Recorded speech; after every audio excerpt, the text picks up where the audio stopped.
Namaskar.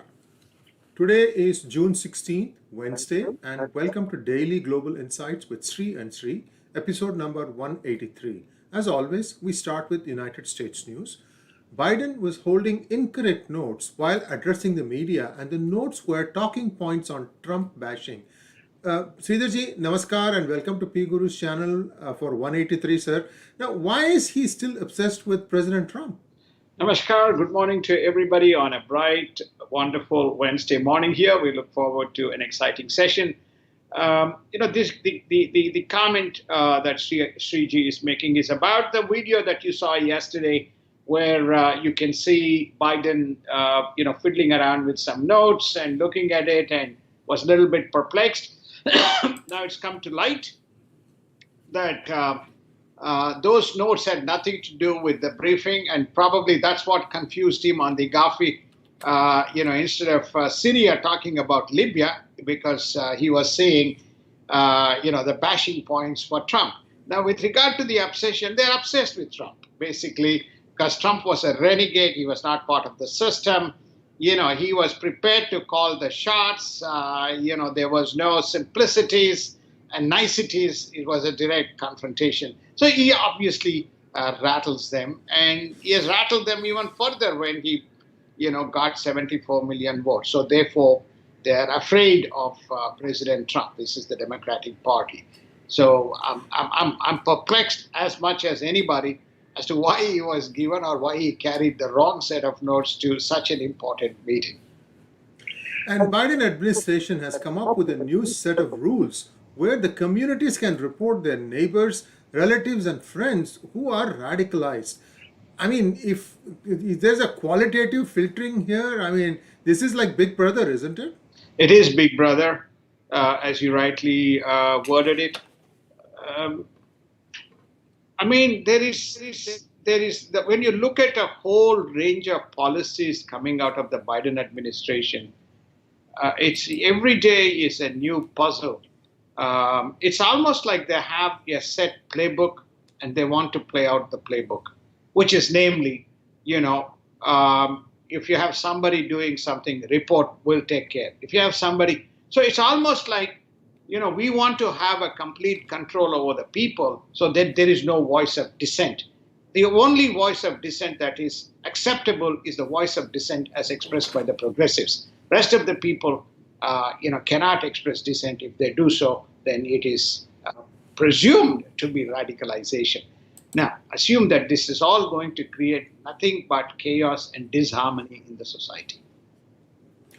And Ted Cruz steps up the ante for Dr. Fauci's resignation, and Mike Pompeo lays out extensive and persuasive data that Wuhan is still dangerous and active, and that PLA is actively engaged. Now, these kinds of statements, he has been added for a very long time now, yet nothing seems to happen. What's your take on this, sir? Will the United States needs to act as a country? Here is a former Secretary of State saying that there is a lot of evidence and that it is with the United States government amongst the intelligence agencies. Why are they not getting off of their rather wide bottom and doing something about it? The three-pronged attack that is going on with regard to this Wuhan and China.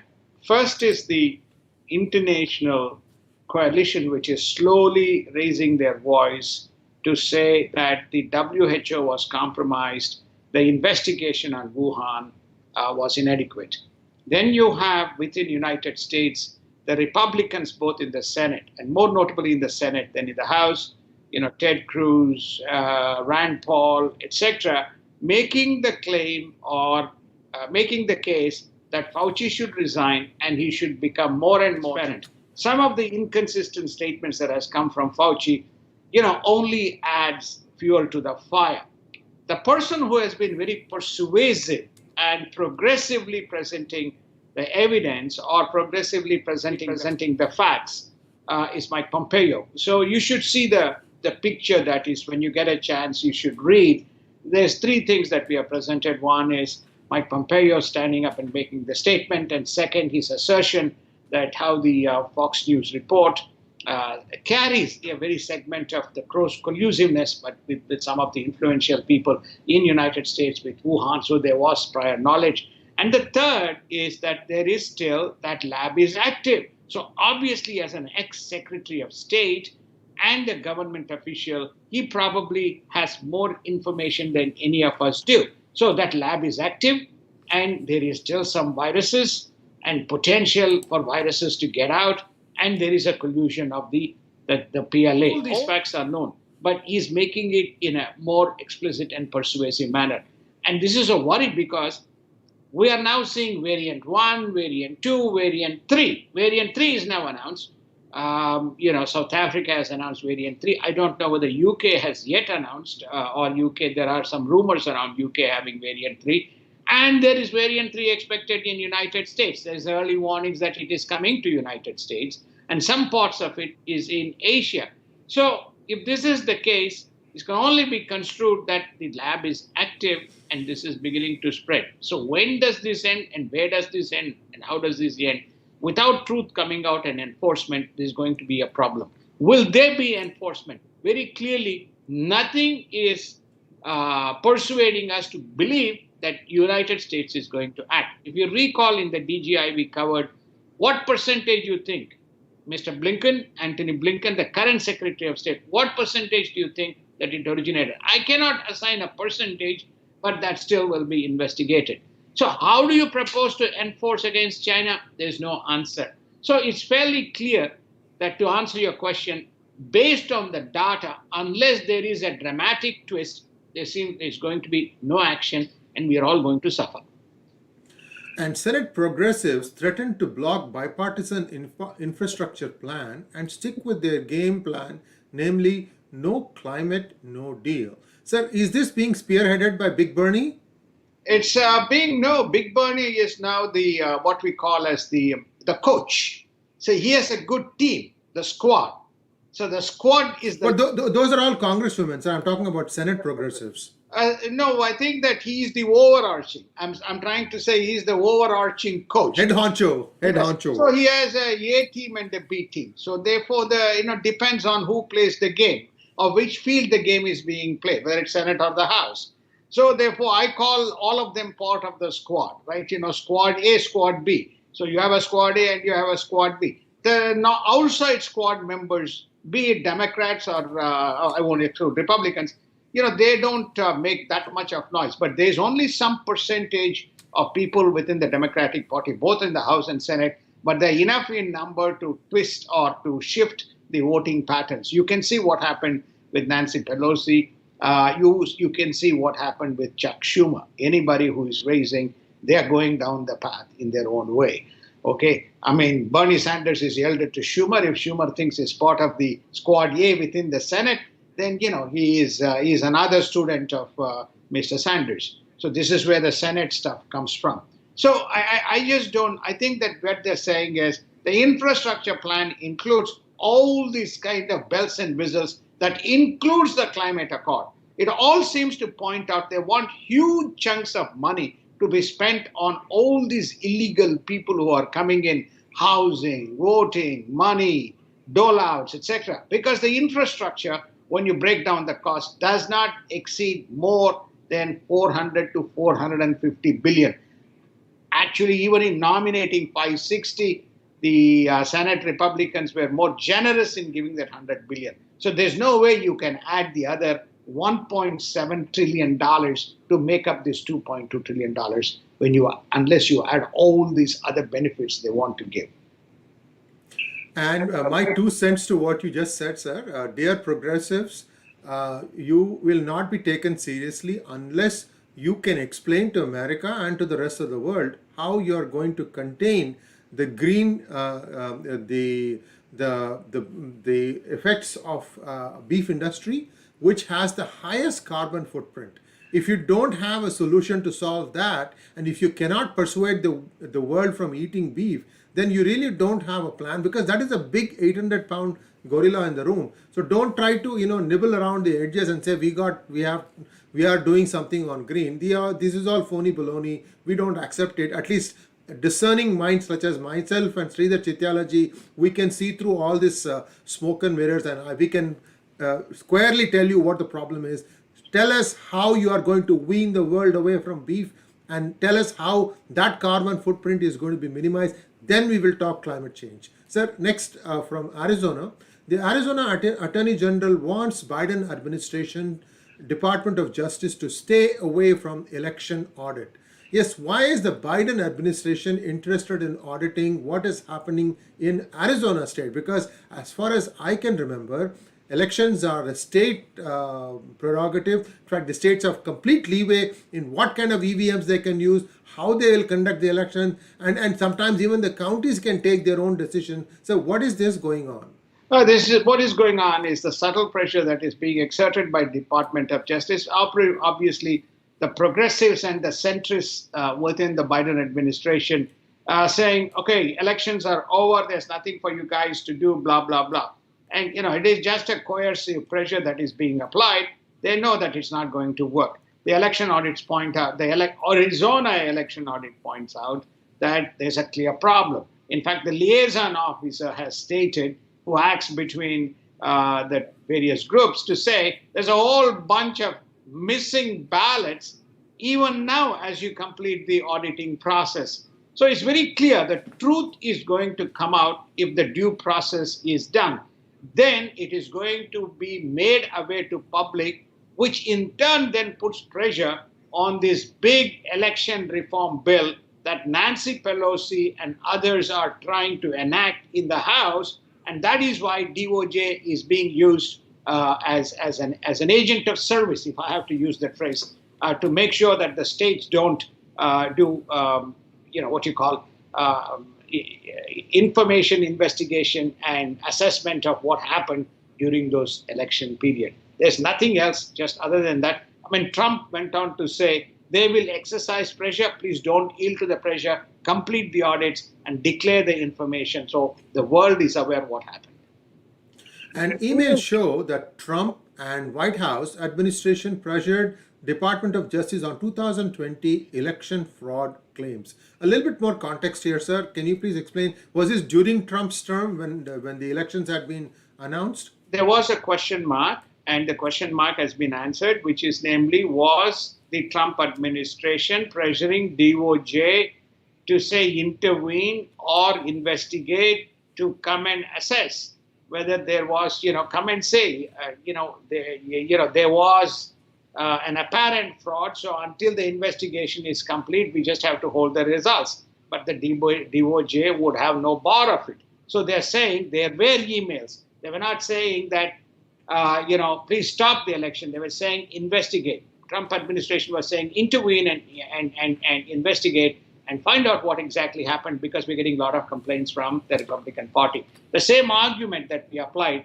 for the Democrats, which is to say, hey, DOJ talk to the states, will equally apply to Trump, because Trump is going to say, hey, so the DOJ there during Trump administration is also going to say the same thing. It's a state providence. You can tell me what you want, but I'm not going to put the pressure to inform the states to delay the results and make things available at a later date. So this it reveals that there was this exchange that occurred, and that record has been set straight. And House Republicans demand that Congress review any Iran nuclear deal. I see there's nothing wrong in that. I mean, they are going to vote on it. So is the new deal not being placed for perusal for the congressmen and women, sir? It's just a suspicion that is going on, because the Vienna discussions are going on, notwithstanding the fact that there is enrichment and so on. There seems like a hell bent that the Obama administration's accord has to be retroactively justified, that Obama was right and the Iran deal has to happen irrespective of what Iran does. That seems to be the agenda. Whether Obama himself is driving some of his ex-administration officials, we don't know. I think this is the pressure that the Republicans are putting. Like, we stalled it, now it has come to light. Even Israelis who are badly impacted, could be badly impacted as a result, are saying this is not acceptable. I think that's what is going on. They don't trust the House. They don't trust the Democrats.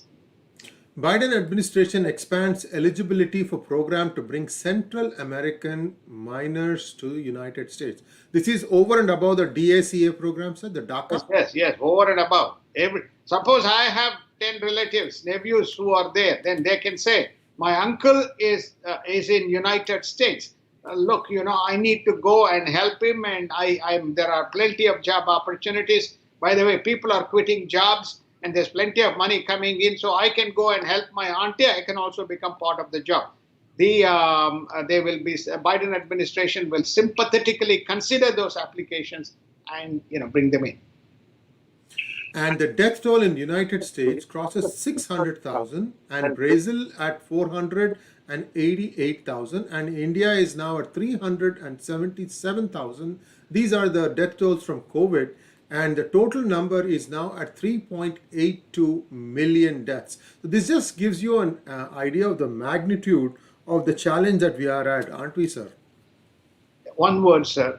China should be banned from any international activity, and their reserves and the debt should be held back and basically told that you are accountable. We are not repaying the debt. You want to stop supplying to us? Good luck, right? Just as China today announced it's not going to buy commodities because it buys commodity. If people buy commodities, they think it is speculation. It's basically for them to apply the squeeze. The magnitude of the damage, just from a human and emotional point of view, caused by this Wuhan virus or China virus, is astronomical. I mean, nothing remote has come. Even world wars have not inflicted the type of damage that this has created. It's very shameful and disgraceful on the part of China still to be hiding behind these incidents that are emanating from there. And in India news, Reliance Jio starts 5G trials in Mumbai with indigenously manufactured equipment. So India is finally dipping its toes into 5G technology. They are, and notwithstanding the actress and actresses and other people from Bollywood, allegedly claiming that it is going to impact their lives, the 5G will start. The reason why it's important to point out this is Jio was one of the companies when President Trump visited India in February 2020, raised its hand and said, if you give me incentive, capital incentive and tax incentive, I'll come to United States, set up manufacturing and do the R&D and build the 5G as an alternative to Huawei. And actually President Trump invited. So it's very good that Reliance continues on its development path, notwithstanding so many challenges that has been thrown at Reliance. We don't want, that's a topic by itself, the towers and this and that and so on. But very good that Reliance is moving forward with the 5G, sir. So, they say that if you can drive in Mumbai, then you can drive anywhere in the world. And if the 5G can work in Mumbai, it'll work anywhere in the world. So we wish them best of luck. And let's move on to military trains successfully running on dedicated freight corridor to boost India's readiness and efficacy. So this is a military train, not a consumer train, or not a passenger train, not a goods train, right? It is not. It is a military supplies train, and which means they can move anything on the military side, but using the dedicated freight corridor. What it's telling us that India is, may not have been prepared for the COVID wave 2, but they are well prepared for the dangers lurking across its borders. So they're getting entire infrastructure ready and organized and testing and making sure that they are combat ready when I believe there's something is going to happen and they are combat ready to be prepared to deal with the issue. And DRDO has developed the 2-DG drug that inhibits the coronavirus multiplication and is going to probably work against all variants. So this is all in test phase. Now that WHO has renamed it as alpha, beta, gamma, delta, I don't know, they have to have now mapping technology to say, when you say this is what you really mean and so on. But that will work itself out. But the good news here, the underlying silver lining here is that DRDO's drug appears to be quite effective. Your thoughts, sir? I think that it's very good that the DRDO is actively engaged in this reconstruction of the molecules and determining what the appropriate mechanisms to deal with various variants that are emanating from out of this COVID situation. So it's a great news.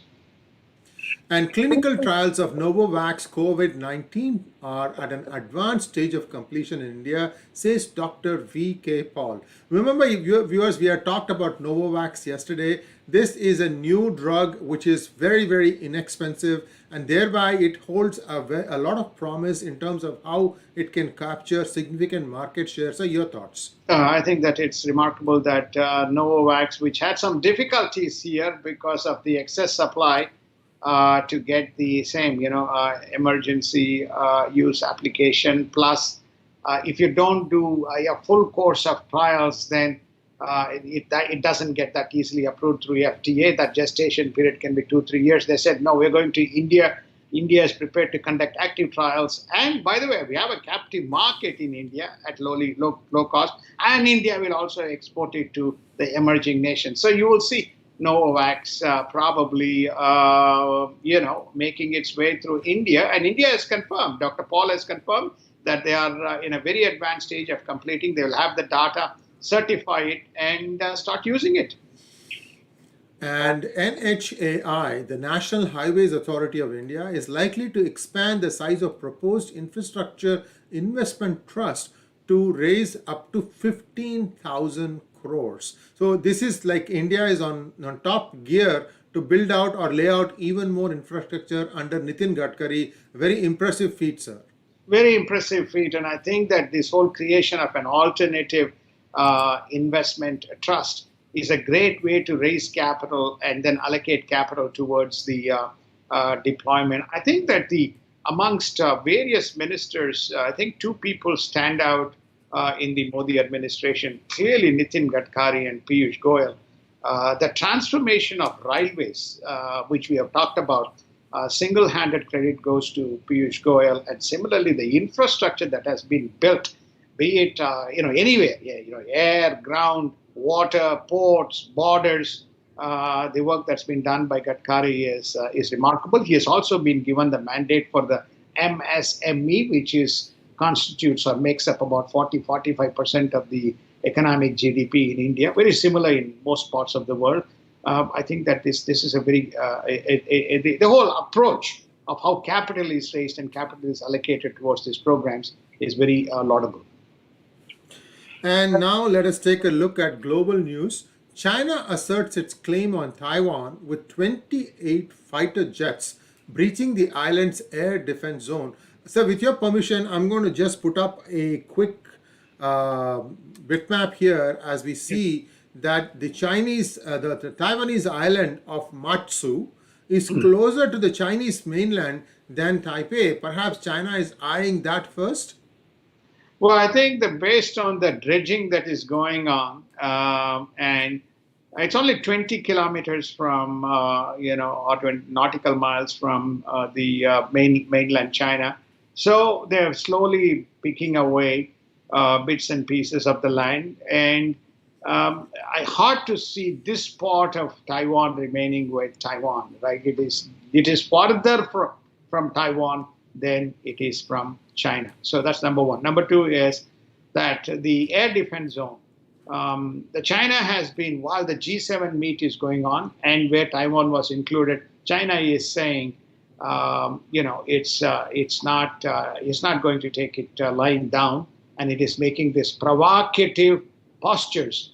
J-16s, there are other types of aircraft, in this constituting this fleet, air defense zones. Is not a very positive sign, but Taiwan is well prepared. And whether United States and rest of the world is prepared to deal with this, well, time will tell. And wary of India's strategic confidence under Prime Minister Modi, China and Pakistan are focused on protecting the China-Pakistan economic corridor, about which we have been talking quite a bit about how it is economically unfeasible, about the kind of displacement that it can do to the Pakistani population. So the renewed interest just shows that perhaps China is getting nervous? I don't think China is getting nervous. I think what China is saying is that, Well, they got the borders occupied with, they got, I think we talked about their stealth aircraft flying. They have fortified their positions. India has categorically told China and refused to participate in the Shanghai Cooperation Forum, basically saying you are in Gilgit Baltistan and we have mentioned to you Gilgit is off, it is part of India, you cannot run the economic corridor through that passage. So therefore, I think they're saying when India says something, they hold by it. So therefore, we now need to make sure that we are organized and we protect the CPEC project. There's also the other thing that is lurking there is whether they have their eyes in Afghanistan with the imminent departure of all the U.S. Troops. Afghanistan is wide open. Who are the allies in Afghanistan? It's Pakistan.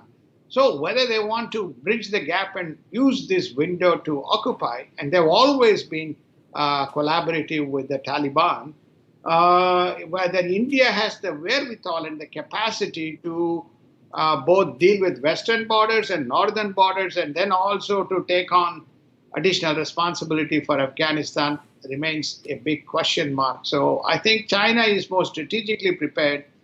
I feel the focus is more on Afghanistan and to see what they can cherry pick on the CPEC rather than worrying about India. I don't think that they recognize if they take India on, there is going to be huge damage, and India is not willing to concede an inch of territory. And the United States USS Ronald Reagan carrier group in South China Sea amid tensions with Beijing. We are showing the picture here, sir. It's like four squares, and the bottom right is where we are showing about the USS Reagan carrier group that is doing all the exercises there. And before you go ahead and comment, because there are other things in the slide, China declares its unbreakable trust with Russia ahead of Biden-Putin summit that is going on. It's underway in Geneva right now. So perhaps you can, give us what you think is going to come out of this Biden-Putin meet. Well, it's very interesting. If you see that 5-block diagram, one of them says in the Monday interview, today is Wednesday, in the Monday interview of which the reports came out yesterday, and those who watched the interview will understand.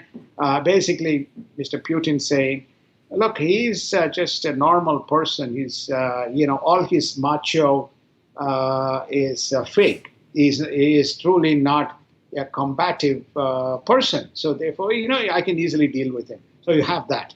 Then you have Beijing, which is Xi Jinping and Putin saying, we have an unshakable friendship and we are together and we'll take you on. Don't try and, muddle around with us.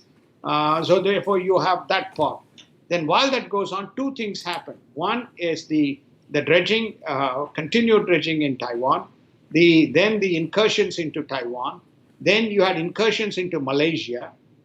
Then you had the stealth fighter stuff going on around the Indian border. So when you put this together in a global strategic context, and then you had the Russian fleet, Russian fleet conducting both in Indian Ocean and Pacific Ocean. They had war drills around Hawaii. So when you put this 5 or 6 blocks together, you can see China and Russia together in a collective manner trying to combat this G7. The question, therefore, is United States as powerful as it was? Doesn't appear to be the case when all the stuff that when you put it together because of the provocations that is coming out of this. That's what captures. This is not like Trump. You have seen in 4 years, none of these people wag their tail, okay, because there was a tit for tat stuff that is coming out. But now everybody is wagging their tail, and is United States capable enough to show the leadership with rest of the nations? It doesn't appear to be so based on that. Just on the Reagan, which you see in the picture, remember it went back to Persian Gulf, and it was brought back, recognizing that there is a vacuum here. Right? So there's a lot of missing pieces. Suga is not in a powerful position. He is facing no confidence motion. and in within Japan. He's the Prime Minister of Japan. So the question is, how is this geopolitical tension going to be dealt with? And a Quad, which used to be very active, has now gone into the sidelines. Even the defense ministers meeting of ASEAN that was held yesterday in Singapore doesn't seem to have come out with specific conclusions on ground rules as to how these maritime border issues will be dealt with in South China Sea. So that, in a nutshell, is what those 5 diagrams are, in conjunction with that stealth, plus a couple of other diagrams Sree Iyer has said. You put this together in a wall, you can understand what you call the pulp that the world is in, on top of COVID. And Australia and Britain reach a free trade deal and cut many tariffs. So this is significant in light of the fact that UK or Britain is no longer a part of EU and it is done a Brexit. So now they are on their own. So Britain needs to strike all these bilateral relationships, isn't it? It is, and I think that in my personal view, it is good for Britain. It can run its. It is very experienced in managing this bilateral. It has a historical precedence. It can, unbundle itself from all the vagaries of the bureaucracy and deal with its future much better. So I think I won't be surprised if France does something similar very, very soon.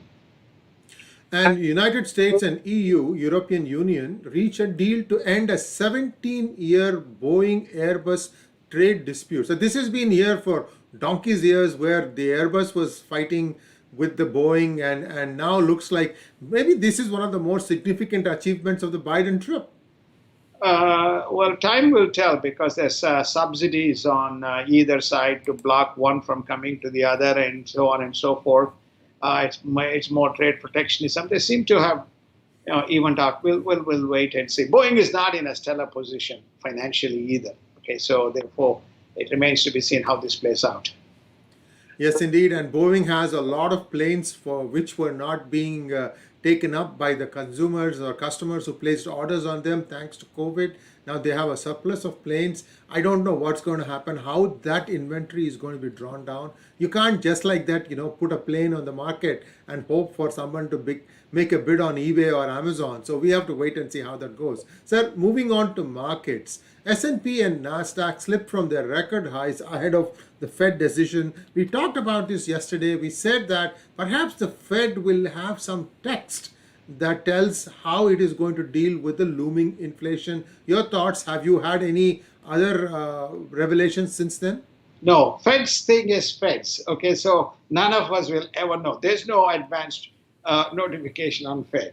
They keep everything tight and secret, which is very good. But the perceptions is that they can change their word in the last minute, right?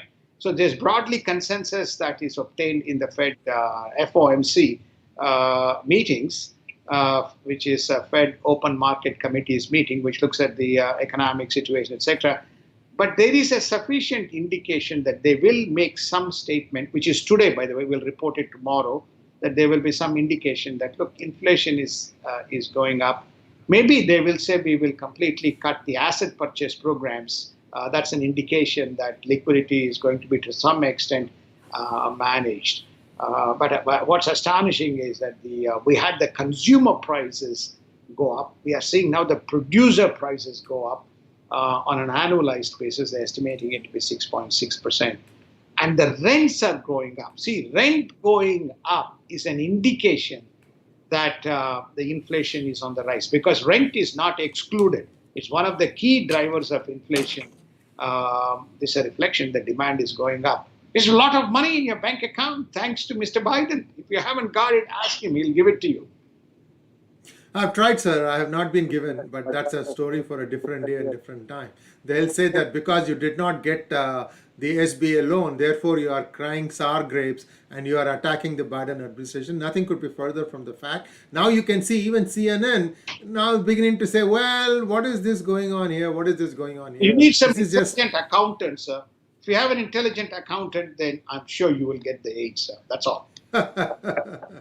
Here you go. And this brings us to a close of today's program. We do appreciate your support for us. Today we had very good traffic, but more importantly, as soon as the program starts, you should help us by liking this program. After all, you do come here because you like the content, the presentation, the speed with which we cover the events around the world. Remember that DGI has a shelf life of a few hours, after which news becomes obsolete. There's something new happening. So if you can, please like the video as soon as it starts airing. That will help us reach more users, because the YouTube engine might think, oh, this is a really popular program. Let me see if more people are interested. So they may serve it up to more viewers. We're just hoping here. We don't know this for a fact, but any little thing helps. Please do subscribe to our channel. Thank you very much, Sridharji, and we'll be back again tomorrow, won't we? Thank you. We'll be back again tomorrow, and we have Fed news to cover. We have we'll be showing some pictures of the various combat vehicles that left China on its way to Taiwan. We'll probably cover whatever has happened in Indo-Pacific, in the Pacific region, in the Hawaii. So there's a lot. Oh, by the way, we'll also finish with meeting between President Putin and President Biden. It'll be interesting. If there's video clips, we'll share that too. Thank you so much, sir, and namaskar. Namaskar, and have a good day.